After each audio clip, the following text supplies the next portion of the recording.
तो लीजिए सुनिए मुंशी प्रेमचंद जी की कहानी लांछन।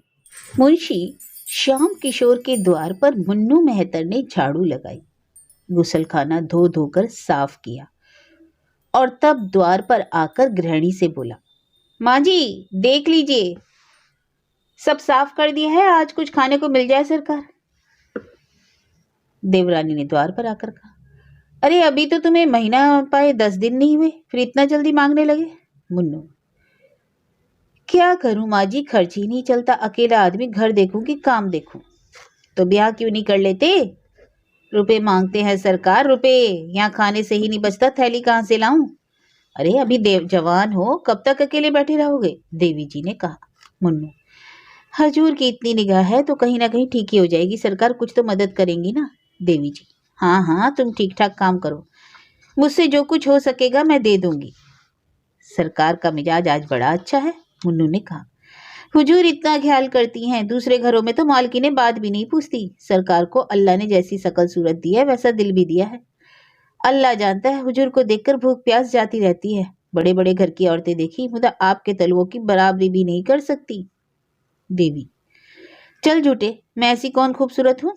मुन्नू, अब सरकार से क्या कहूँ, बड़ी बड़ी खतरानियों को देखता हूँ मगर गोरेपन के सिवा और कोई बात नहीं। उनमें वह नमक कहाँ सरकार? देवी जी, 1 रुपए से तुम्हारा काम चल जाएगा? भला हो सरकार, 2 रुपए तो दे दो। अच्छा यह लो और जाओ। जाता हूँ सरकार, आप नाराज ना हो तो एक बात पूछूं?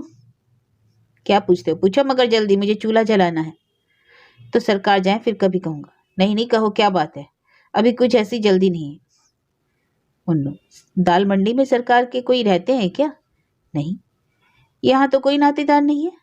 अच्छा अच्छा, तो कोई दोस्त होंगे, सरकार को अक्सर एक कोठे पर से उतरते देखता हूँ। देवी जी, दाल मंडी तो रंडियों का मोहल्ला है ना? हाँ सरकार, रंडिया बहुत है यहाँ, लेकिन सरकार तो ठहरे सीधे साधे आदमी मालूम होते हैं। यहाँ रात को देर से तो नहीं आते? देवी जी, नहीं, शाम के पहले ही आ जाते हैं और नहीं फिर कहीं नहीं जाते। हाँ कभी कभी लाइब्रेरी अलबत्ता जाते हैं। बस बस यही बात है हुजूर, मौका मिले तो इशारे से समझा दीजिएगा सरकार कि रात को उधर न जाया करे। आदमी का दिल कितना ही साफ क्यों ना हो, लेकिन देखने वाले तो शक करने लगते हैं ना। इतने में बाबू श्याम किशोर आ गए। मुन्नू ने उन्हें सलाम किया, बाल्टी उठाई और चलता बना। श्याम किशोर, क्या कह रहा था मुन्नो? देवी, अरे कुछ नहीं, अपने दुखड़े रो रहा था। खाने को मांगता था, 2 रुपए दे दिए हैं। बातचीत बड़े ढंग से करता है। तुम्हें तो बात करने का मरज है, और कोई नहीं तो मेहतर ही सही। इस भूतने से ना जाने तुम कैसी कैसी बातें करती हो। अरे मुझे उसकी सूरत से क्या करना, गरीब आदमी है, अपना दुख सुनाने लगता है तो कैसे ना सुनूं। बाबू साहब ने बेले का गजरा रुमाल से निकाल देवी के गले में डाल दिया, किंतु देवी के मुख पर प्रसन्नता का कोई चिन्ह न दिखाई दिया। तिरछी निगाहों से देखकर बोली, आप आजकल दाल मंडी की सैर किया करते हैं? श्याम, कौन, मैं? देवी जी, जी हाँ, मुझसे तो लाइब्रेरी का बहाना करके जाते हो और वहां जलसे होते हैं। श्याम किशोर, बिल्कुल झूठ, 16 आने झूठ। तुमसे कौन कहता है? यही मुन्नू। मुन्नू ने मुझसे कुछ ना कहा, पर मुझे तुम्हारी टोह मिलती रहती है। तो तुम मेरी टोह मत लिया करो, शक करने से आदमी शक्की हो जाता है और तुम बड़े बड़े अनर्थ हो जाते हैं। भला मैं दाल मंडी क्यों जाने लगा? तुमसे बढ़कर दाल मंडी में और कौन है? मैं तो तुम्हारी इन मदबरी आंखों का आशिक हूँ। अगर अप्सरा भी सामने आ जाए तो मैं आंख ना उठाकर देखूं। वैसे आज शारदा कहाँ है? नीचे खेलने चली गई। नीचे मत जाने दिया करो, इक्के मोटर बग्गियां दौड़ती रहती हैं, ना जाने कब क्या हो जाए। आज ही अर्दली बाजार से में एक वारदात हो गई, 3 लड़के एक साथ दब गए। 3 लड़के? बड़ा गजब हो गया, किसकी मोटर थी? इसका भी पता नहीं चला, ईश्वर जानता है। तुम पर यह गजरा बहुत खूबसूरत लग रहा है। अच्छा चलो बातें ना बनाओ, देवी जी ने कहा। तीसरे दिन मुन्नू ने देवी से कहा, सरकार एक जगह सगाई ठीक हो रही है, देखिए कॉल से फिर ना जाइएगा, मुझे आप पर बड़ा भरोसा है। देवी जी, देख ली औरत कैसी है? मुन्नू, सरकार जैसी तकदीर में है वैसी है, घर की रोटियां तो मिलेंगी, नहीं तो अपने हाथों ठोकना पड़ता है। क्या की मिजाज की सीधी है। हमारे जात की औरतें बड़ी चंचल होती हैं हुजूर, सैकड़ों पीछे एक भी पाक ना मिलेगी। देवी, मेहतर लोग अपनी औरतों को कुछ कहते नहीं।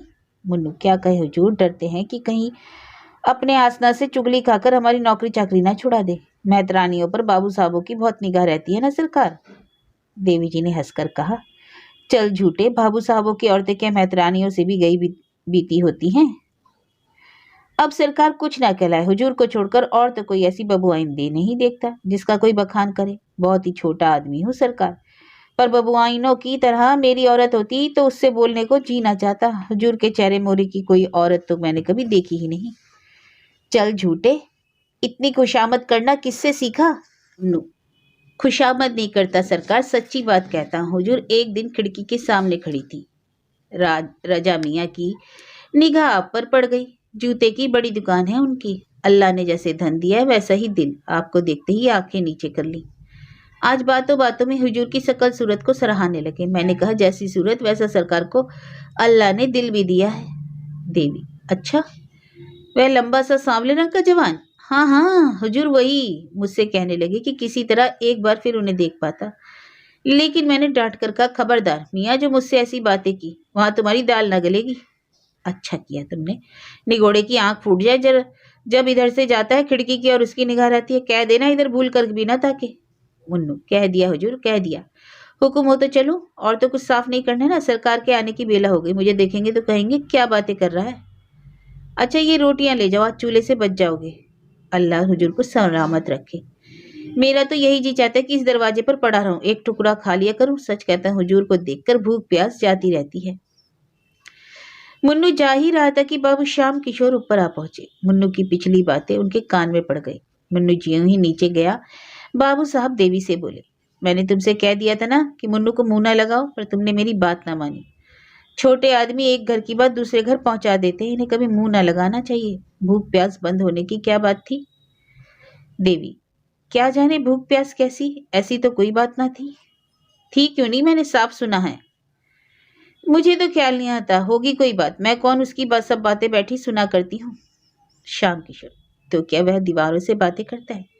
देखो नीचे एक आदमी इस खिड़की की तरफ ताकता चला जा रहा था। इसी मोहल्ले का मुसलमान लौंडा है, जूते की दुकान पे काम करता है। तुम क्यों इस खिड़की पर खड़ी रहा करती हो?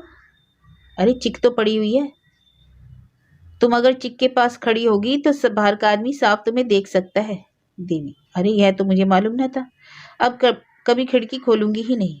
श्याम किशोर, हाँ फायदा क्या है। अच्छा मुन्नू को अंदर मत आने दिया करो। तो गुसल खाना कौन साफ करेगा?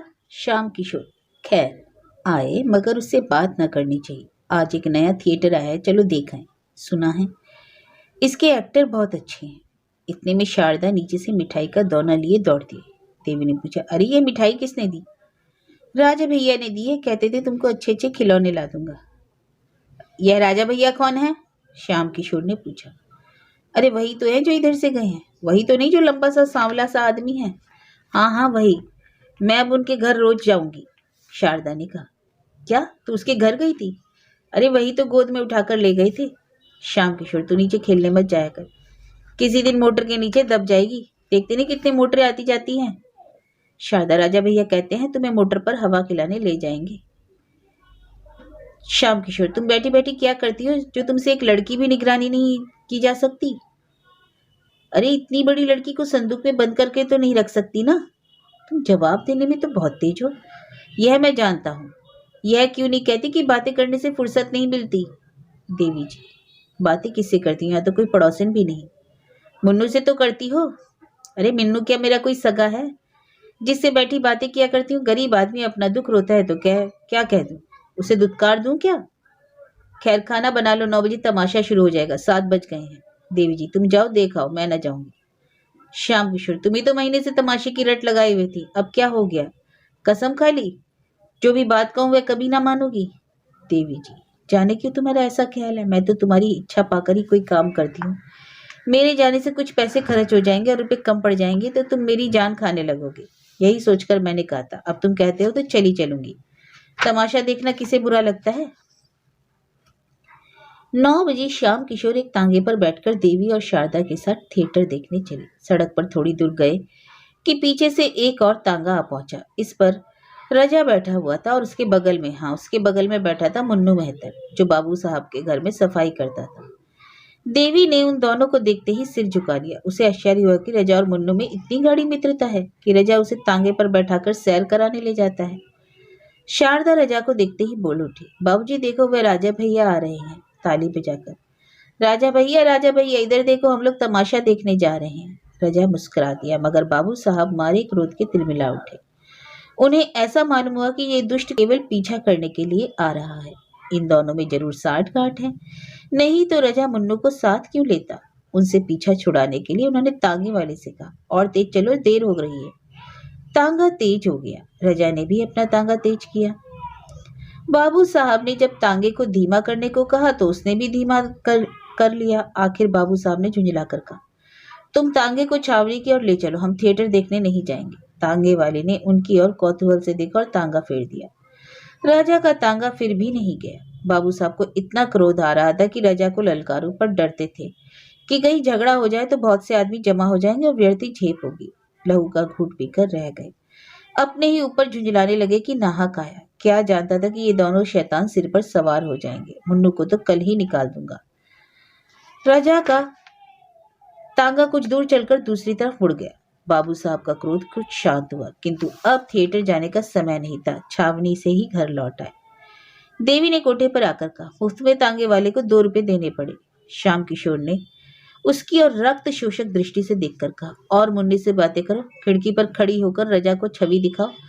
तुम न जाने क्या करने पे तुली हुई हो। देवी जी, ऐसी बातें मुंह से निकालते तुम्हें शर्म नहीं आती? तुम मेरा व्यर्थ ही अपमान करते हो। इसका फल अच्छा ना होगा। मैं किसी मर्द को तुम्हारे पैरों की धूल बराबर भी नहीं समझती। उस अभागे मेहतर की क्या हकीकत? क्या तुम मुझे इतना नीच समझते हो? श्याम किशोर, नहीं, मैं तुम्हें इतना नीच नहीं समझता, मगर बेसमझ जरूर समझता हूँ। तुम्हें इस बदमाश को कभी मुंह न लगाना चाहिए था। अब तो तुम्हें मालूम हो गया ना कि वह छठा हुआ शोधा है, या अब भी कुछ शक है? अरे मैं कल ही उसे निकाल दूंगी। मुंशी जी लेटे, पर चित्त अशांत था। वह दिन भर दफ्तर में रहते हैं, क्या जान सकते हैं कि उनके पीछे देवी जी क्या करती हैं। वह यह जानते हैं कि देवी पतिव्रता है, पर यह भी जानते हैं कि अपनी छवि दिखाने का सुंदरियों को मरज होता है। देवी जरूर बन ठन कर खिड़की पर खड़ी होती हैं और मोहल्ले के शौहदे उसको देख देख कर मन में ना जाने क्या क्या कल्पना करते होंगे। इस व्यापार को बंद कराना उन्हें अपने काबू से बाहर मालूम होता था। शौहदे वशीकरण की कला में निपुण होते हैं। ईश्वर न करे इन बदमाशों की निगाह किसी भले घर की बहू बेटी पर पड़े। इनसे पिंड कैसे छुड़ाऊं? बहुत सोचने के बाद अंत में उन्होंने वह मकान छोड़ देने का निश्चय किया। इसके सिवा उन्हें दूसरा कोई उपाय न सूझा। देवी से बोले, कहो तो यह घर छोड़ दो। इन शौहदों के बीच में रहने से आबरू बिगड़ने का भय है। देवी ने आपत्ति भाव से कहा, जैसी तुम्हारी इच्छा। आखिर तुम ही कोई उपाय बताओ। मैं कौन सा उपाय बताऊं, और किस बात का उपाय? मुझे तो घर छोड़ने की कोई जरूरत मालूम ना होती। 1-2 नहीं, 1,00,000-2,00,000 सौदे हो तो क्या? कुत्तों के भौंकने के भय से भला कोई अपना मकान छोड़ देता है? श्याम किशोर, अरे कभी कभी कुत्ते काट भी तो लेते हैं। देवी ने इसका कोई जवाब न दिया, और तर्क करने से पति की दुश्चिंताओं के बढ़ जाने का भय था। यह शक्की तो है ही है, ना जाने उसका क्या आशय समझ बैठे। तीसरे ही दिन श्याम बाबू ने वह मकान छोड़ दिया। इस नए मकान में आने के 1 सप्ताह पीछे एक दिन मुन्नू सिर पर पट्टी बांधे लाठी से टेकता हुआ आया और आवाज दी। देवी उसकी आवाज पहचान गई, पर उसे दुत्कारा नहीं। जाकर किवाड़ खोल दिए। पुराने घर के समाचार जानने के लिए उसका चित्त ललायित हो रहा था। मुन्नू ने अंदर आकर कहा, सरकार, जब से आपने वह मकान छोड़ दिया, कसम ले लीजिए कि उधर एक बार भी गया हूँ। उस घर को देखकर रोना आने लगता है। मेरा भी जी चाहता है कि इसी मोहल्ले में आऊं। पागलों की तरह इधर उधर मारा मारा फिरा करता हूँ सरकार। किसी काम में जी नहीं लगता, बस हर घड़ी आप ही की याद आती रहती है। हुजूर, जितनी परवरिश करती थी उतनी अब कौन करेगा? यह मकान तो बहुत छोटा है। अरे तुम्हारे कारण तो छोड़ना पड़ा। मेरे कारण? मुझसे ऐसी कौन सी खता हुई? तुम ही तो उस दिन तांगे पर रजा के साथ बैठे बैठे पीछे आ रहे थे। ऐसे आदमी पर को शक नहीं होता है क्या? मुन्नू, अरे सरकार, उस दिन की बात ना पूछिए। रजा मियाँ को वकील साहब से मिलने जाना था। वह छावनी की तरफ रहते थे, मुझे भी बैठा लिया। उनका साइज कहीं गया हुआ था, मारे लिहाज के आपके तांगे से आगे ना निकलते थे। सरकार उसे शौदा कहती है। उसका सब भला आदमी मोहल्ले भर में नहीं, 5 वक्त की नमाज पढ़ता है हुजूर, 30 रोजे रखता है। घर में बीबी बच्चे सभी मौजूद हैं। क्या मजाल कि किसी पर बदनिगाह हो? देवी, खैर होगा, तुम्हारे सिर में पट्टी क्यों बंधी है? मुन्नू, इसका माजरा ना पूछिए हजूर। आपकी बुराई करते किसी को देखता हूँ तो बदन में आग लग जाती है। दरवाजे पर जो हलवाई रहता था कहने लगा, मेरे कुछ पैसे बाबूजी पर आते हैं। मैंने कहा, वह ऐसे आदमी नहीं है कि तुम्हारे पैसे हजम कर जाते। बस हुजूर, इसी बात पर तकरार हो गई। मैं तो दुकान के नीचे नाली धो रहा था, वह ऊपर से कूद कर आया और मुझे ढकेल दिया। मैं बेखबर खड़ा था। चारों खाने चित सड़क पर गिर पड़ा। चोट तो आई, मगर मैंने दुकान के सामने बच्चा को इतनी गालियां सुनाई कि ये याद ही करते होंगे। अब घाव अच्छा हो रहा है हुजूर। देवी राम राम नाहक लड़ाई लेने लगे। सीधी सी बात तो थी, कह देते तुम्हारे पैसे आते हैं तो जाकर मांग लाओ, मैं शहर में ही हूँ, दूसरे देश तो नहीं भाग गए वो लोग। मुन्नू हजूर आपकी बुराई सुन के नहीं रह जाता। फिर चाहे वह अपने घर लाठी साहब क्यों ना हो, भिड़ पड़ूंगा। अब वह महाजन होगा तो अपने घर का होगा, यहाँ कौन उसको दिया खाते हैं। देवी उस घर में अभी कोई आया कि नहीं। मुन्नू कई आदमी देखने आए हुजूर, मगर जहाँ आप रह चुकी हैं वहां अब दूसरा कौन रह सकता है। हम लोगों ने उन लोगों को भड़का दिया। रजा मियाँ तो हुजूर उसी दिन से खाना पीना छोड़ बैठे हैं। बिटिया को याद कर करके रोया करते हैं। हुजूर को हम गरीबों की याद काहे को आती होगी। देवी याद क्यों नहीं आती, मैं आदमी नहीं हूं क्या। जानवर तक थान छूटने पर 2-4 दिन चारा नहीं खाते। यह पैसे लो और कुछ बाजार से लाकर खा लो, भूखे होंगे। मुन्नू हुजूर की दुआ से खाने की तंगी नहीं है, आदमी का दिल देखा जाता है हुजूर, पैसों की कौन बात। आपका दिया तो खाते ही हैं। हुजूर का मिजाज ऐसा है कि आदमी बिना कौड़ी का गुलाम हो जाता है। तो अब चलूंगा हुजूर, बाबूजी आते होंगे, कहेंगे यह शैतान यहाँ फिरा पहुंचा। देवी अभी उनके आने में बड़ी देर है। मुन्नू ओह, एक बात तो भूला ही जाता था, रजा मियाँ ने बिटिया के लिए खिलौने दिए थे। बातों में ऐसा भूल गया कि इनकी सुध ही ना रही। कहाँ है बिटिया। देवी अभी तो मदरसे से नहीं आई, मगर इतने खिलौने लाने की क्या जरूरत थी। रजा ने तो गजब ही कर दिया, भेजना ही था तो 2-4 आने के खिलौने भेज देते। अकेली मैं भी तो 3-4 रुपए से कम की ना होगी, कुल मिलाकर 30-35 रुपए से कम के खिलौने नहीं। मोनू क्या जाने सरकार, मैंने तो कभी खिलौने नहीं खरीदे। 30-35 रुपए के ही होंगे तो उनके लिए कौन बड़ी बात है। अकेली दुकान में 50 रुपए रोज की तो आमदनी है। देवी नहीं, इनको लौटा ले जाओ, इतने खिलौने लेकर वह क्या करेगी। मैं सिर्फ एक मैम रख लेती हूँ। मुन्नू हुजूर रजा मियाँ को बड़ा रंज होगा, मुझे जीता न छोड़ेंगे, बड़े ही मोहब्बती आदमी है हुजूर। बीबी 2-4 दिन के लिए मैके चली जाती है तो बेचैन हो जाते हैं। सहसा शारदा पाठशाला से आ गई और खिलौने देखते ही उस पर टूट पड़ी। देवी ने डांट कर कहा, क्या करती है क्या करती, मेम ले ले, बाकी सब लेकर क्या करेगी। नहीं नहीं, मैं सब लूंगी, मेम को मोटर पर बैठाकर दौड़ाऊंगी, कुत्ता पीछे पीछे दौड़ेगा, इन बर्तनों में गुड़िया के खाने बनाऊंगी। कहाँ से आए अम्मा बता दो। देवी जी कहीं से नहीं आई, मैंने देखने को मंगवाए थे तो इनमें से एक ले ले। नहीं नहीं, मैं सब लूंगी मेरी अम्मा, सब ले लीजिए ना, कौन लाया अम्मा। देवी मुन्नू तुम खिलौने लेकर जाओ, सिर्फ एक मेम रहने दो। कहाँ से लाए हो मुन्नू बता दो। शारदा ने पूछा। मुन्नू तुम्हारे राजा भैया ने तुम्हारे लिए भेजे हैं। राजा भैया ने भेजे हैं। राजा भैया बड़े अच्छे हैं, कल अपनी सहेलियों को दिखाऊंगी, किसी के पास ऐसे खिलौने ना निकलेंगे। देवी अच्छा मुन्नू तुम अब जाओ, राजा मियाँ से कह देना कि फिर यहाँ खिलौने ना भेजे। मुन्नू चला गया तो देवी ने शारदा से कहा, ला बेटी खिलौने रख दो, बाबूजी देखेंगे तो बिगड़ेंगे और कहेंगे कि राजा मियाँ के खिलौने क्यों लिए, तोड़ तोड़ कर फेंक देंगे, भूल कर भी उनसे खिलौने की चर्चा न करना। हाँ अम्मा रख दो, बाबूजी तोड़ देंगे। उनसे कभी मत कहना कि राजा भैया ने खिलौने भेजे, नहीं तो बाबूजी राजा भैया को मारेंगे और तुम्हारे कान भी काट लेंगे, कहेंगे लड़की भिखमंगी है, सबसे खिलौने मांगती फिरती है। अच्छा अम्मा रख दो, बाबूजी तोड़ देंगे।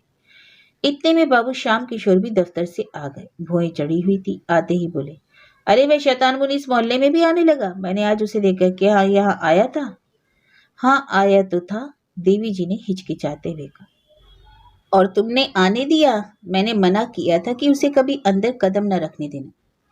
अरे आकर द्वार खटखटाने लगा तो मैं क्या करती। उसके साथ तो वह सौदा भी रहा होगा। नहीं उसके साथ और कोई नहीं था। तुमने आज भी ना कहा होगा कि यहाँ मत आया करो। अरे मुझे इतना ख्याल ही न रहा, और अब वह यहाँ आने क्यों लगा। श्याम किशोर जो करने आ जाया था वही करने फिर आएगा, तुम मेरे मुंह में कालिक लगाने पर तुली हुई हो। देवी जी ने क्रोध से हटकर कहा, मुझसे तुम ऐसी उटपटांग बातें मत किया करो, समझ गए। तुम्हें ऐसी बातें करते मुंह से निकालते शर्म नहीं आती। एक बार पहले भी तुमने मुझे कुछ ऐसी ही बातें कही थी, आज फिर तुम वही बात कर रहे हो। अगर तीसरी बार ये शब्द मैंने सुने तो नतीजा बुरा होगा, इतना कह देती हूँ। तुमने मुझे कोई वैश्या समझ लिया है।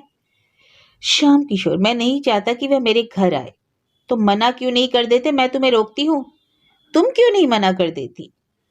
तुम्हें कहते क्या शर्म आती है। मेरे मना करने पर व्यर्थ है, मेरे मना करने पर भी वह तुम्हारी इच्छा पाकर वह यहाँ आना जाना उसका जारी रहेगा।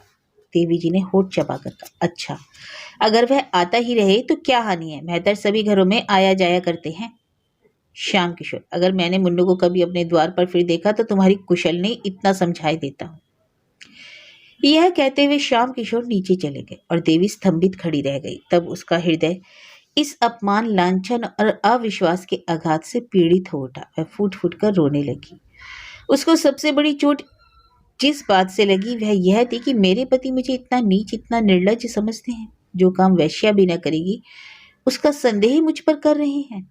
श्याम किशोर के आते ही शारदा अपने खिलौने उठाकर भाग गई थी कि कहीं बाबूजी तोड़ न डाले। नीचे जाकर वह सोचने लगी कि इन्हें कहाँ छिपा कर रखूं।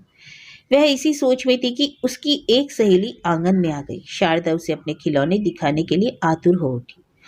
इस प्रलोभन को वह किसी तरह न रोक सकी। अभी तो बाबूजी ऊपर है, कौन इतनी जल्दी आए आते हैं। तब तक क्यों न सहेली को अपने खिलौने दिखा दो। उसने सहेली को बुला लिया और दोनों नए खिलौने देखने में मग्न हो गए कि बाबू श्याम किशोर के नीचे आने की भी उन्हें खबर न हुई। श्याम किशोर खिलौने देखते ही झपटकर शारदा के पास जा पहुंचे और पूछा, तूने ये खिलौने कहाँ पाए? शारदा की घिंगी बन गई, मारे भय के थर थर कांपने लगी। मुंह से एक शब्द न निकला। उन्होंने फिर गरज कर पूछा, बोलती क्यों नहीं? तुझे इतने खिलौने किसने दिए? शारदा रोने लगी। तब श्याम किशोर ने उसे फुसलाकर कहा, रो मत, हम तुझे नहीं मारेंगे, बस इतना पूछने कि तूने ऐसे सुंदर खिलौने कहाँ पाए। इस तरह 2-4 बार दिलासा देने से शारदा को कुछ धैर्य बंधा। उसने सारी कथा कह सुनाई। हाय अनर्थ! इससे तो कहीं अच्छा होता कि शारदा मौन ही रहती। उसका गूंगी हो जाना भी इससे अच्छा था। देवी कोई बहाना करके बला सिर से टाल देती, पर होनहार को कौन टाल सकता है। श्याम किशोर के रोम रोम से ज्वाला निकलने लगी। खिलौने वहीं छोड़कर वह धम धम करते हुए ऊपर गए। देवी के कंधे दोनों हाथों से झिझोड़ कर बोले, तुम्हें इस घर में रहना है या नहीं? साफ साफ कह दो देवी, अभी तक खड़ी सिसकियां ले रही हो। यह निर्मम प्रश्न सुनकर उसके आंसू गायब हो गए। किसी भारी विपत्ति की आशंका ने इस हल्के से आघात को भुला दिया। उसने श्याम किशोर की ओर भयातुर नेत्रों से देखा, पर कुछ बोली नहीं। उसका एक एक रोम मौन भाषा में पूछ रहा था कि इस प्रश्न का क्या मतलब है।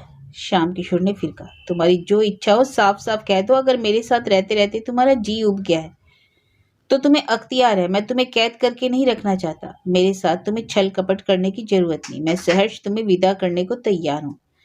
जब तुमने मन में एक बात निश्चय कर ली तो मैंने भी निश्चय कर लिया। तुम इस घर में अब नहीं रह सकती और रहने योग्य नहीं हो।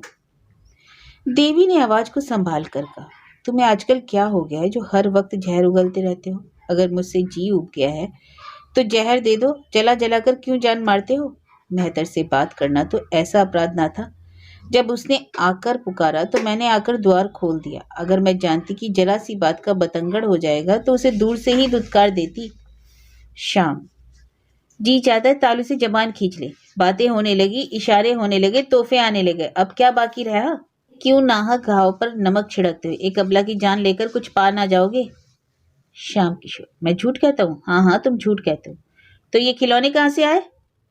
देवी जी का कलेजा धक से हो गया। काटो तो बदन में लहू नहीं। समझ गई, इस वक्त ग्रह बिगड़े हुए हैं। सर्वनाश के सभी संयोग मिलते जाते हैं। ये निगोड़े खिलौने ना जाने किस बुरी साहित्य में आए। अरे मैंने लिए ही नहीं। क्यों? उसी वक्त लौटा क्यों ना दिए? बात बनाकर बोली, अरे आग लगे वही खिलौने तोहफे हो गए। बच्चों को कोई कैसे रोके? किसी के मानते हैं क्या? कहती रही मतले मतले, मगर ना मानी तो मैं क्या करती? यह जानती कि इस खिलौनों पर मेरी जान मारी जाएगी तो जबरदस्ती छीनकर फेंक देती।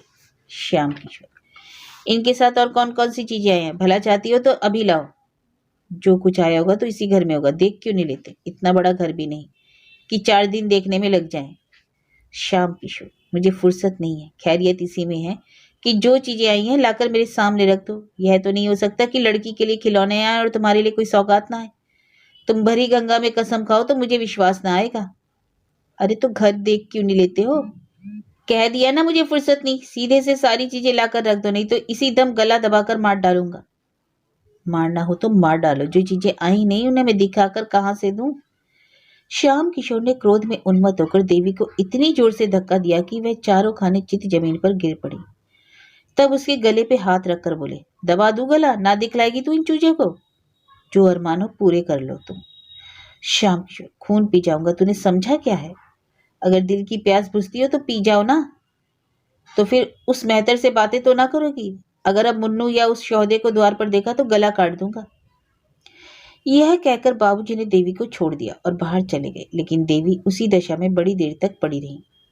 उसके मन में इस समय पति प्रेम की मर्यादा रक्षा का लेश भी नहीं था।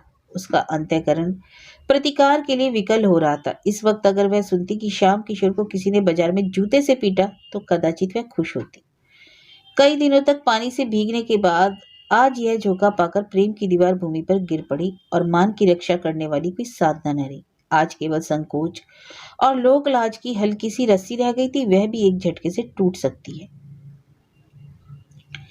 श्याम किशोर बाहर चले गए तो शारदा भी अपने खिलौने लिए हुए घर से बाहर निकली। बाबूजी खिलौनों को देखकर कुछ ना बोले तो अब उसे किसकी चिंता और किसका भय? अब वह क्यों न अपनी सहेलियों को खिलौने दिखाए। सड़क से उस पार एक हलवाई का मकान था। हलवाई की लड़की अपने द्वार पर खड़ी थी। शारदा उसे खिलौने दिखाने चली। बीच में सड़क थी, सवारी गाड़ियों और मोटरों का तांता बंधा हुआ था। शारदा को अपनी धुन में किसी बात का ध्यान न रहा। बालोचित उत्सुकता से भरी हुई वह खिलौने लिए दौड़ी। वह क्या जानती थी कि मृत्यु भी उसी तरह प्राणों के खिलौना खेलने के लिए दौड़ी आ रही है। सामने एक मोटर आती हुई दिखाई दी, दूसरी से और से एक बग्घी आ रही थी। शारदा ने चाहा दौड़कर उस पार निकल जाए। मोटर ने बिगुल बजाया। शारदा ने जोर मारा कि सामने से निकल जाए, पर होनहार को कौन टालता।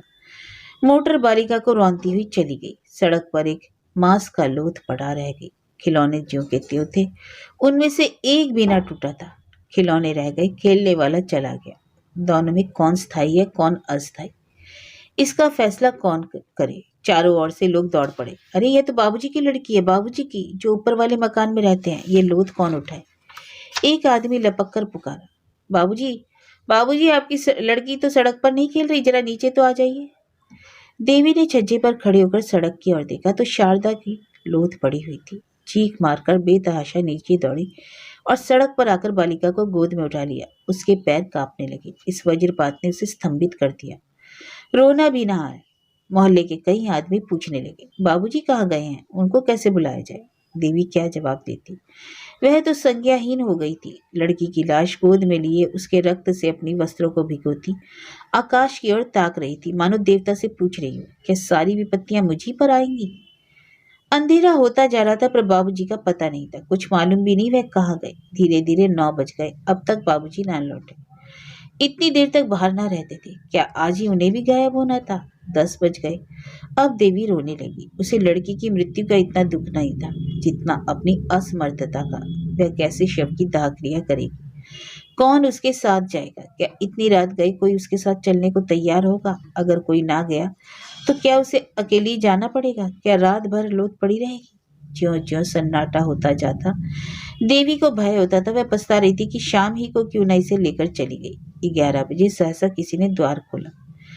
देवी उठकर खड़ी हो गई। समझी बाबूजी आ गए। उसका हृदय उमड़ आया। वह रोती हुई बाहर आई, पर यह बाबूजी ना थे। ये पुलिस के आदमी थे जो इस मामले की तहकीकात करने आए थे। 5 बजे की घटना थी। तहकीकात होने लगी 11 बजे। आखिर थानेदार भी तो आदमी है, वह भी तो संध्या समय घूमने फिरने जाता है। घंटे भर तक की तहकीकात होती रही। देवी ने देखा अब संकोच से काम न चलेगा। थानेदार ने उससे जो कुछ पूछा उसका उत्तर उसने निसंकोच भाव से दिया। जरा भी ना शर्माई, जरा भी ना झिझकी। थानेदार भी दंग रह गया। जब सबके बयान लिखकर दरोगा जी चलने लगे तो देवी ने कहा, आप उस मोटर वाले का पता लगाएंगे? अब तो शायद ही उसका पता लगे। दरोगा ने कहा, तो उसको कुछ सजा ना होगी? दरोगा, मजबूरी है, किसी को नंबर भी तो मालूम नहीं। देवी जी, सरकार इसका इंतजाम क्यों नहीं करती? गरीब के बच्चे इसी तरह कुचले जाते रहेंगे। इसका क्या इंतजाम हो सकता है? मोटरें तो बंद नहीं हो सकती ना। देवी, कम से कम पुलिस वालों को यह तो देखना चाहिए कि शहर में कोई बहुत तेज मोटर ना चलाए। मगर आप लोग ऐसा क्यों करने लगे? आपके अफसर भी तो मोटरों पर बैठते हैं। आप उनकी मोटरें रोकेंगे तो नौकरी कैसे रहेगी? थानेदार लज्जित हो गया। जब लोग सड़क पर पहुंचे तो एक सिपाही ने कहा, मैरिया बड़ी टनमन दिखाते हैं। थानेदार, अजी, इसने तो मेरा नाटका ही बंद कर दिया। किस गजब का हुस्न पाया है उसने, मगर कसम ले लो जो मैंने एक बार भी उसकी तरफ ताका हो। ताकने की हिम्मत ही ना पड़ती थी। बाबू श्याम किशोर 12 बजे के बाद नशे में चूर घर पहुंचे। उन्हें यह खबर रास्ते में ही मिल गई। रोते हुए घर में दाखिल हुए। देवी भरी बैठी थी। सोच रखा था चाहे जो हो जाए पर फटकारूंगी जरूर, पर उनको रोते देख तो सारा गुस्सा गायब हो गया। खुद भी रोने लगी।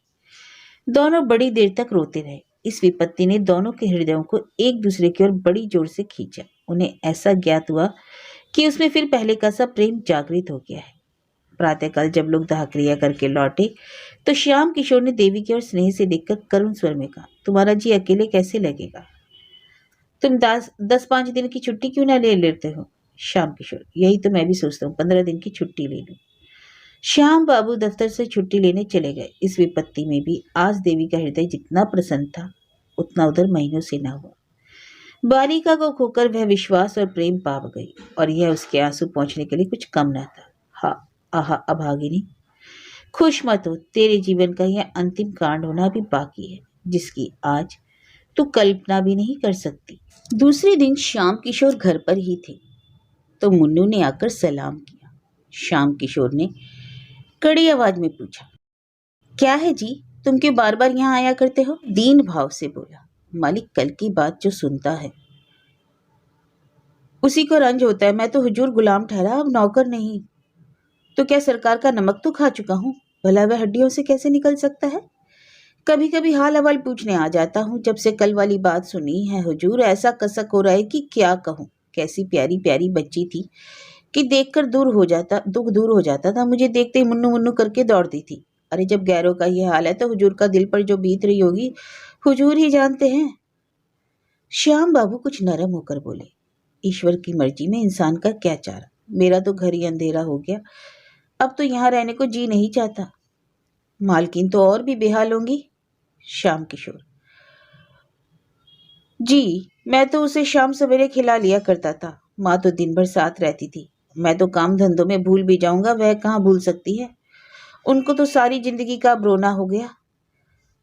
पति को मुन्नू से बातें करते सुन देवी ने कोठे पर से आंगन की ओर देखा। मुन्नू को देखकर उसकी आंखों में बेअख्तियार आंसू भर आए। बोली, मुन्नू मैं तो लुट गई। मुन्नू, हुजूर अब सब्र कीजिए, रोने धोने से क्या फायदा। यही सब अंधेर देखकर तो कभी कभी अल्लाह मियाँ को जालिम करना पड़ता है। जो बेईमान है, दूसरों का गला काटते फिरते हैं, उनसे अल्लाह मियाँ भी डरते हैं। जो सीधे और सच्चे हैं उन्हीं पर तो आफत आती है। मुन्नू देवी को दिलासा देता रहा। श्याम बाबू भी उसकी बातों का समर्थन करते जाते थे। जब वह चला गया तो बाबू साहब ने कहा, आदमी तो कुछ बुरा नहीं मालूम होता। देवी ने कहा, मोहब्बती आदमी है, रंज ना होता तो यहाँ क्यों आता। 15 दिन गुजर गए। बाबू साहब फिर दफ्तर जाने लगे। मुन्नू इस बीच में फिर कभी ना आया। अब तक तो देवी का दिन पति से बातें करने में कट जाता था, लेकिन अब उनके चले जाने पर उसे बार बार शारदा की याद आती। प्रायः सारा दिन ही रोते रोते कटता। मोहल्ले की 2-4 नीच जाति की औरतें आती थीं, लेकिन देवी का मन उनसे ना मिलता था। वे झूठी सहानुभूति दिखाकर देवी से कुछ ऐंठना चाहती थी। एक दिन कोई 4 बजे मुन्नू फिर आया और आंगन में खड़ा होकर बोला, मालकिन मैं हूँ मुन्नू, जरा नीचे आ जाइएगा। देवी ने ऊपर से ही पूछा, क्या काम है कहो तो। नहीं नहीं जरा आइए तो। देवी नीचे आई तो मुन्नू ने कहा, रजा मियाँ बाहर खड़े हैं और हुजूर से मातम पुरसी करते हैं। देवी जी, अरे जाकर कह दो ईश्वर की जो मर्जी थी वह हो गई। रजा दरवाजे पर खड़ा था। ये बातें उसने साफ सुनी, बाहर ही से बोला, खुदा जानता है मैंने जब से यह खबर सुनी है दिल के टुकड़े हुए जाते हैं। मैं तो जरा दिल्ली चला गया था, आज ही लौट आया हूँ। मगर मेरी मौजूदगी में अगर यह बात हुई होती तो और तो क्या कर सकता था, मगर मोटर वाले को बिना सजा कराए न छोड़ता। चाहे किसी राजा ही की मोटर होती, सारा शहर छान डालता। बाबू साहब तो चुपके होकर बैठे रहे। यह भी कोई बात है, मोटर चलाकर क्या किसी की कोई जान लेगा। फूल सी बच्ची को जालिमों ने मार डाला। हाय, अब कौन मुझे राजा भैया कहकर पुकारेगा। खुदा की कसम, उसके लिए दिल्ली से टोकरों भर खिलौने ले आया हूँ। क्या जानता था कि यहाँ यह सितम हो गया। मुन्नू देख, यह तावीज लेकर बहू जी को दे दे, इसे अपने जूड़े में बांध लेंगी। खुदा ने चाहा तो उन्हें किसी तरह की दहशत या खटका न रहेगा। बुरे बुरे ख्वाब दिखाई देते होंगे, रात को नींद उचट जाती होगी, दिल घबराया करता होगा। ये सारी शिकायतें इस ताबीज से दूर हो जाएंगी। मैंने एक पहुंचे हुए फकीर से यह तावीज लिखाया है। इस तरह से रजा और मुन्नू उस वक्त तक एक ना एक बहाने से द्वार से ना टले जब तक बाबू साहब आते ना दिखाई दिए। श्याम किशोर ने उन दोनों को जाते देख लिया। ऊपर जाकर गंभीर भाव से बोले, रजा क्या करने आया था? देवी जी, यूं ही मातम पुरसी करने आया था। आज दिल्ली से आया, यह खबर सुनकर दौड़ा आया था। हैं? मर्द मर्दों से मातम पुरसी करते हैं या औरतों से? तुम ना मिले तो मुझी से शोक प्रकट करके चला गया। इसके यह माने हैं कि जो आदमी मुझसे मिलने आए वह मेरे ना रहने पर तुमसे मिल सकता है, तो इसमें कोई हर्ज नहीं है ना? क्यों? सबसे मिलने मैं थोड़ी ही जा रही हूं, तो रजा क्या मेरा साला है या ससुरा? तुम तो जरा जरा सी बात पर चिल्लाने लगते हो। श्याम किशोर, यह जरा सी बात है? एक भले घर की स्त्री एक शोहदे से बात करे, यह जरा सी बात है? तो बड़ी सी बात किसे कहते हैं? यह जरा सी बात नहीं है कि यदि मैं तुम्हारी गर्दन घोड़ दूं और मुझे पाप ना लगेगा। देखता हूं फिर तुमने वही रंग पकड़ लिया। इतनी बड़ी सजा पाकर भी तुम्हारी आंख ना खुली। अब की क्या मुझे लेकर बीतना चाहती हो? देवी सन्नाटे में आ गई। एक तो लड़की का शोक, उस पर यह अपशब्दों की बौछार और भीषण आक्षेप। उसके सिर में चक्कर सा आ गया, बैठकर रोने लगी। इस जीवन से तो मौत ही कहीं अच्छी, केवल यही शब्द उसके मुंह से निकले। बाबू साहब गरज कर बोले, यही होगा, घबराओ मत, यही होगा। तुम मरना चाहती हो ना, तो मुझे भी तुम्हारे अमर होने की आकांक्षा नहीं। जितनी जल्द तुम्हारे जीवन का अंत हो जाए उतना ही अच्छा। कुल में कलंक तो ना लगेगा? देवी ने सिसकियां लेते हुए कहा, क्यों? एक अबला पर इतना अन्याय करते हो, तुम्हें जरा भी दया नहीं आती? मैं कहता हूँ चुप रह। क्यों चुप रहूं? क्या किसी की जबान बंद कर दोगे? फिर बोले जाती है, मैं उठकर सिर तोड़ दूंगा। क्या सिर तोड़ दोगे? कोई जबरदस्ती है? अच्छा तो बुला, देखे यहाँ तेरा कौन हिमायती है। कहते हुए बाबू साहब झल्लाकर उठे और देवी को कई थप्पड़ कई घूसे लगा दिए, मगर वह ना रोई, ना चिल्लाई, ना जबान से एक शब्द निकला। केवल अर्थ शून्य नेत्रों से पति की ओर ताकती रही, मानो यह निश्चय करना चाहती थी कि यह आदमी है या कुछ और। जब श्याम किशोर मार पीट कर अलग खड़े हो गए तो देवी ने कहा, दिल के और कुछ अरमान अभी ना निकले हो तो निकाल लो, फिर शायद अवसर ना मिले। श्याम किशोर ने जवाब दिया, सिर काट लूंगा, सिर। तू है कि किस फेर में? यह कहते हुए नीचे चले गए। झटके के साथ किवाड़ खोले, धमाके के साथ बंद किया और कहीं चले गए। अब देवी की आंखों से आंसू की नदी बहने लगी। रात के 10 बज गए पर श्याम किशोर घर न लौटे। रोते रोते देवी की आंखें सूज आई। क्रोध में मधुर स्मृतियों का लोप हो जाता है।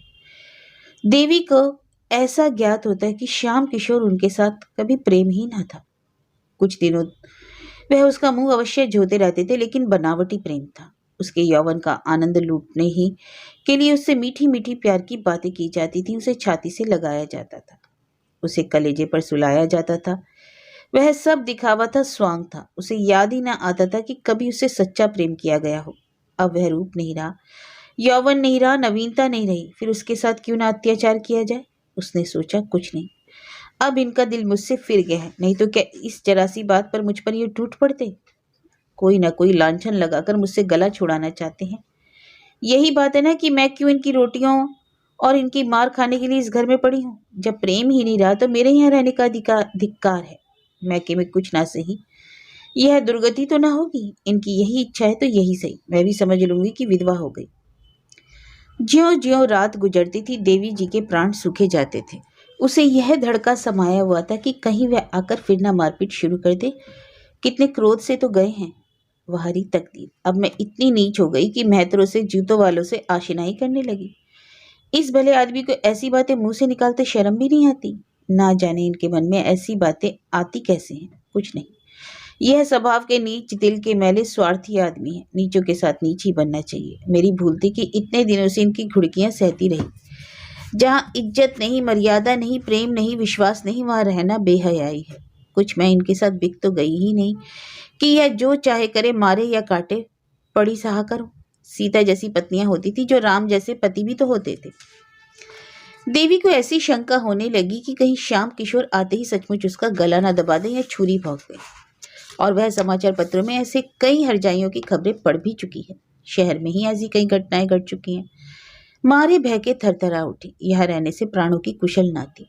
देवी जी ने कपड़ों की एक छोटी सी बगुची बांधी और सोचने लगी, यहाँ से कैसे निकलूं और फिर यहाँ से निकलकर जाऊं कहाँ। कहीं इस वक्त मुन्नू का पता लग जाता तो बड़ा काम निकलता। वह मुझे क्या मैके ना पहुंचा देता। एक बार मैके पहुंच बढ़ जाती फिर तो लाला सिर पटक कर रह जाए, भूल कर भी ना आऊं। यह भी क्या याद करेंगे? रुपए क्यों छोड़ दूं जिससे यह मजे से गुलछर्रे उड़ाएं? मैंने ही तो काट छाट कर जमा किए हैं। इनकी कौन सी ऐसी बड़ी कमाई थी? खर्च करना चाहती तो कौड़ी ना बचती, पैसा पैसा बचाती रहती थी। देवी ने जाकर नीचे के किवाड़ बंद कर दिए, फिर संदूक खोलकर अपने सारे जेवर और रुपए निकालकर बकुची में बांध लिए। सब के सब करेंसी नोट थे। विशेष भोज भी ना हुआ। एकाएक किसी ने सदर दरवाजे में जोर से धक्का मारा। देवी सहम उठी, ऊपर से झांक कर देखा, श्याम बाबू थे। उनकी हिम्मत न पड़ी कि जाकर द्वार खोल दे। फिर तो बाबू साहब ने इतने जोर से धक्का मारना शुरू किया कि मानो किवाड़ ही तोड़ डालेंगे। इस तरह द्वार खुलवाना ही उनकी चित्त की दशा को साफ प्रकट कर रहा था। देवी शेर के मुंह में जाने का साहस न कर सकी। आखिर श्याम किशोर ने चिल्लाकर कहा, ओ डैम, किवाड़ खोल, किवाड़ खोल, अभी खोल। देवी की रही सही हिम्मत जाती रही। श्याम किशोर नशे में चूर थे। होश में शायद दया आ जाती, इसलिए शराब पीकर आए हैं। किवाड़ तो ना खोलूंगी, चाहे तोड़ ही डालो। अब तुम मुझे इस घर में पाओगे ही नहीं तो मारोगे कहाँ से? तुम्हें खूब पहचान गई। श्याम किशोर 15-20 मिनट तक शोर मचाने और किवाड़ हिलाने के बाद उल जलुल बकते बकते चले गए। 2-4 पड़ोसियों ने फटकारे भी सुनाई। आप भी तो पढ़े लिखे आदमी होकर आधी रात को घर चलते हैं, नींद ही तो है, नहीं खुलती तो क्या कीजिएगा? जाइए किसी यार दोस्त के घर लेट रहिए, सवेरे आइए। श्याम किशोर के जाते ही देवी ने बकुची उठाई और धीरे धीरे नीचे उतरी। जरा देर उसने कान लगाकर आहट ली कि कहीं श्याम किशोर खड़े तो नहीं है। जब विश्वास हो गया कि वह चले गए तो धीरे से द्वार खोलकर बाहर निकल गई। उसे जरा भी दुख ना था, बस केवल एक इच्छा थी कि यहाँ से बचकर भाग जाऊं। कोई ऐसा आदमी ना था जिस पर वह मिलकर भरोसा कर सके, जो इस संकट में काम आ सके। था तो बस वही मुन्नू मेहता। अब उसी के मिलने पर उसकी आशाएं अवलंबित थी। उसी से मिलकर वह निश्चय करेगी कि कहाँ जाए, कैसे रहे। मैके जाने का अब उसका इरादा ना था। उसे भय होता था कि मैके में श्याम किशोर से वह अपनी जान ना बचा सकेगी। उसे यहाँ ना पाकर वह अवश्य उसके मैके जाएंगे और उसे जबरदस्ती खींच लाएंगे। वह अपनी सारी यातनाएं, सारे अपमान सहने को तैयार थी, केवल श्याम किशोर की सूरत नहीं देखना चाहती थी। प्रेम अपमानित होकर द्वेष में बदल जाता है। थोड़ी ही दूर पर चौराहा तक कई तांगे वाले खड़ी थे। देवी ने एक इक्का किया और उससे स्टेशन चलने को कहा। देवी ने रात स्टेशन पर काटी। प्रातःकाल उसने एक तांगा किराए पर किया और पर्दे में बैठकर चौक जा पहुंची। अभी तक दुकानें ना खुली थी, लेकिन पूछने पर रजा मियाँ का पता चल गया। उसकी दुकान पर एक लौंडा झाड़ू दे रहा था। देवी ने बुलाकर कहा, जाकर रजा मियाँ से कह दे शारदा की अम्मा तुमसे मिलने आई है, अभी चलिए। 10 मिनट में रजा और मुन्नू आ पहुंचे। देवी ने सजल नेत्र होकर कहा, तुम लोगों के पीछे मुझे घर छोड़ना पड़ा। कल रात को तुम्हारा मेरे घर जाना गजब हो गया। जो कुछ हुआ वह फिर कहूंगी। मुझे कहीं एक घर दिला दो, घर ऐसा हो कि बाबू साहब को मेरा पता न मिले, नहीं तो वह मुझे जीते जीना छोड़ेंगे। रजा ने मुन्नू की ओर देखा, मानो कह रहा हो देखो चाल कैसी ठीक थी। देवी से बोला, आप नहीं संकोच रहे, ऐसा घर दिला दूंगा कि बाबू साहब के बाबा साहब को भी पता न चलेगा। आपको किसी बात की तकलीफ ना होगी। हम आपके पसीने की जगह का खून बहा देंगे। सच पूछो तो बहू जी, बाबू साहब आपके लायक थे ही नहीं। मुन्नू, अरे कहाँ की बात भैया, आप रानी होने लायक हैं। मैं मालकिन से कहता था कि बाबू साहब को दाल मंडी की हवा लग गई है, पर आप मानती ही ना थी। आज ही रात को तो मैंने गुलाब जान के कोठे पर उतरते देखा, उन्हें नशे में चूर थे।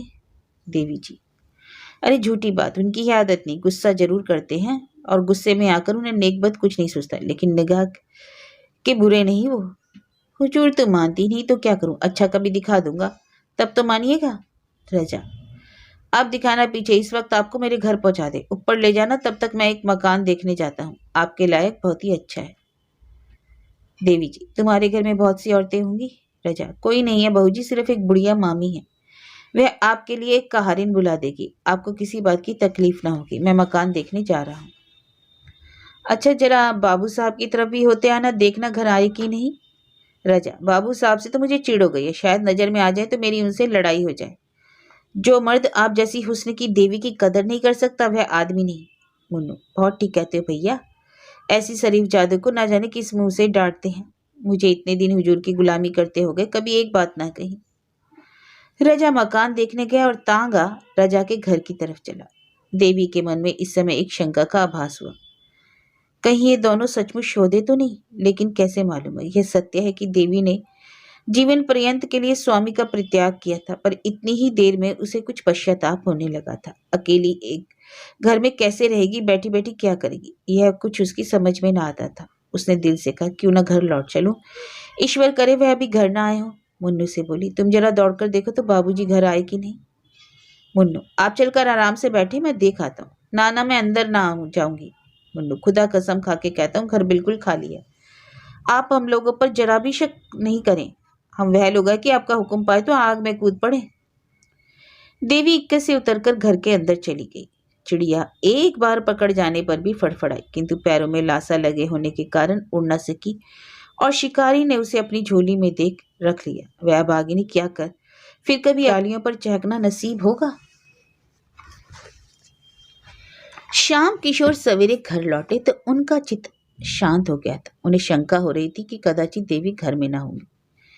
द्वार के दोनों पट खुले देखे तो कलेजा सन से हो गया। इतने सवेरे किवाड़ों का खुला रहना अमंगल का सूचक था। एक क्षण द्वार पर खड़े होकर अंदर की आहटली कोई आवाज न सुनाई दी। आंगन में गए, वहां भी सन्नाटा, ऊपर चारों तरफ सुना। घर काटने को दौड़ रहा था। श्याम किशोर ने अब जरा सतर्क होकर देखना शुरू किया। संदूक में रुपए नदारत, गहने का संदूक भी खाली। अब क्या भ्रम हो सकता था, कोई गंगा स्नान के लिए जाता है तो घर के रुपए नहीं उठा ले जाता। वह चली गई। अब इसमें लेश मात्र भी संदेह नहीं था। यह भी मालूम था कि वह कहाँ गई। शायद इस वक्त लपक कर जाने से वापस भी लाई जा सकती है, लेकिन दुनिया क्या कहेगी।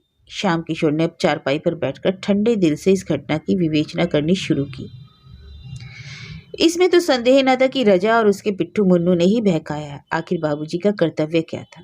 उन्होंने वह पुराना मकान छोड़ दिया, देवी जी को बार बार समझाया। इसके उपरांत वे क्या कर सकते थे। क्या मारना अनुचित था? अगर एक क्षण के लिए अनुचित ही मान लिया जाए तो क्या देवी को इस तरह घर से निकल जाना चाहिए? कोई दूसरी स्त्री जिसका हृदय में पहले ही से विष न भर गया हो, केवल मार खाकर घर से निकल जाती? अवश्य ही देवी का हृदय कलुषित हो गया है।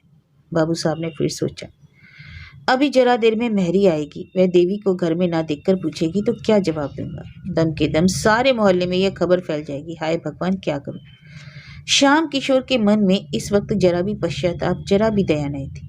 अगर देवी किसी तरह उन्हें मिल जाती तो वह उसकी हत्या कर डालने में जरा भी पसोपेश न करते। उसका घर से निकल जाना, चाहे आवेश के सिवा और कोई कारण ना हो, उनकी निगाह में अक्षम्य था। क्रोध बहुधा विरक्ति का रूप धारण कर लिया करता है। श्याम किशोर को संसार से घृणा हो गई। जब अपनी पत्नी की ही दगा कर जाए तो किसी से क्या आशा की जाए। जिस स्त्री के लिए हम जीते भी हैं और मरते भी हैं, जिसको सुखी रखने के लिए हम अपने प्राणों का बलिदान कर देते हैं, जब वही अपनी ना हुई तो फिर दूसरा कौन अपना हो सकता है।